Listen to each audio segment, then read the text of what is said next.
Geçen bölümde Start Oil doğmuştu. Dışarıdan bakıldığında bu sadece hızlı büyüyen bir petrol şirketiydi. Ama perde arkasında çok daha büyük bir değişim yaşıyordu. Çünkü Rockefeller artık para kazanma peşinde değildi. Bir şirket kurmuştu. Şimdi o şirket kimsenin kolay kolay dokunamayacağı bir güce dönüştürmeye çalışıyordu. Ve tarihte güç çoğu zaman sessizce büyür. İnsanlar onu fark ettiğinde ise artık çok geçti. İşte bu bölüm bu şirketin nasıl büyüdüğünü değil, bir sektörün nasıl tek bir merkezin etrafında şekillenmeye başladığını anlatacağız. Hazırsan başlayalım.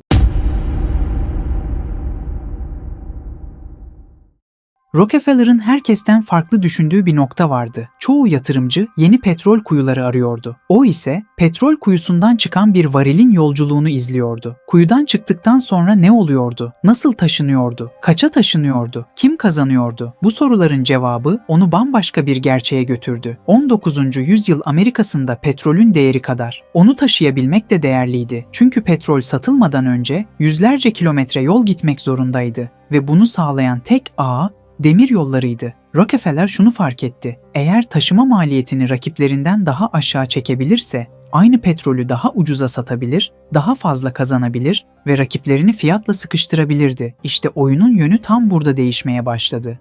Rockefeller, demiryolu şirketlerinin kapısını çaldığında elinde silah yoktu, tehdit yoktu, sadece rakamlar vardı. Demiryolu yöneticilerine basit bir teklif sundu. Petrolümün büyük bölümünü sizin hatlarınızdan taşıyacağım. Bunun karşılığında bana özel fiyat verin. Aslında büyük müşterilere indirim yapmak o dönem ticarette alışılmadık bir durum değildi. Demiryolu şirketleri de sürekli ve yüksek hacimli yük taşımayı garanti altına almak istiyordu. Bu yüzden Standard Oil önemli taşıma indirimleri elde etti. Fakat sorun şuydu, küçük rafineriler aynı şartları elde edemiyordu. Onlar aynı varili taşımak için daha fazla ödeme yapıyordu. Aradaki fark ilk bakışta küçük görünüyordu. Ama binlerce varil taşındığında bu fark milyonlarca dolarlık bir avantaja dönüşüyordu. İnsanlar hala Rockefeller'ın petrol sattığını sanıyordu. Oysa Rockefeller maliyeti satıyordu ve maliyeti kontrol eden fiyatı kontrol etmeye başlıyordu. Tam da bu yüzden rakipleri henüz ne olduğunu anlayamamıştı. Ama çok yakında Standard Oil'in karşısında durmanın neden her geçen gün daha zor hale geldiğini acı bir şekilde öğreneceklerdi.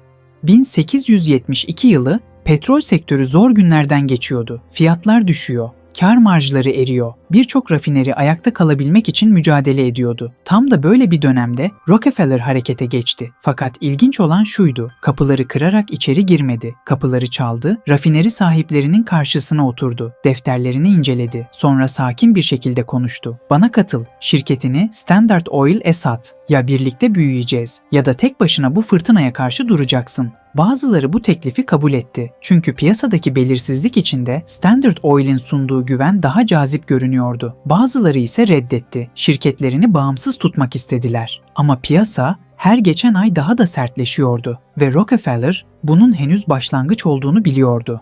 Sadece birkaç ay içinde Cleveland'daki onlarca rafineri ya Standard Oil'e katıldı ya da faaliyetlerini durdurdu. Bu süreç daha sonra tarihe Cleveland Massacre adıyla geçti. Aslında ortada fiziksel bir saldırı yoktu. Bu isim çok sayıda bağımsız rafinerinin kısa sürede piyasadan çekilmesini anlatmak için kullanıldı. Rockefeller'ın destekçileri farklı düşünüyordu. Onlara göre dağınık ve verimsiz işletmeler birleşiyor. Petrol sektörü daha düzenli ve daha verimli hale geliyordu. Eleştirenler ise aynı olaya başka bir gözle bakıyordu. Onlara göre piyasadaki seçenekler her geçen gün azalıyordu. İşte Rockefeller'ın mirası da tam burada ikiye ayrılıyor. Kimileri onu verimliliğin mimarı olarak görüyor. Kimileri ise rekabetin sınırlarını zorlayan adam olarak. Aradan geçen 150 yıldan fazla zamana rağmen bu tartışma hala bitmiş değil.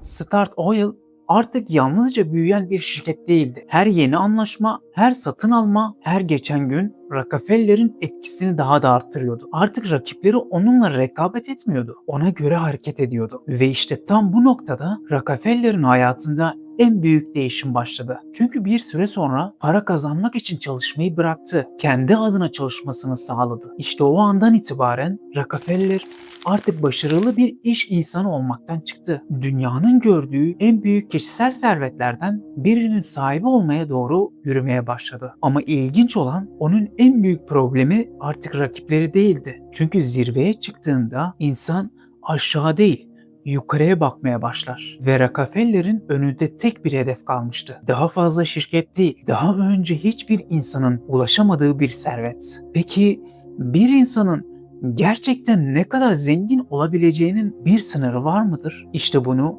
bir sonraki bölümde göreceğiz. Serinin devamını kaçırmamak için abone ol.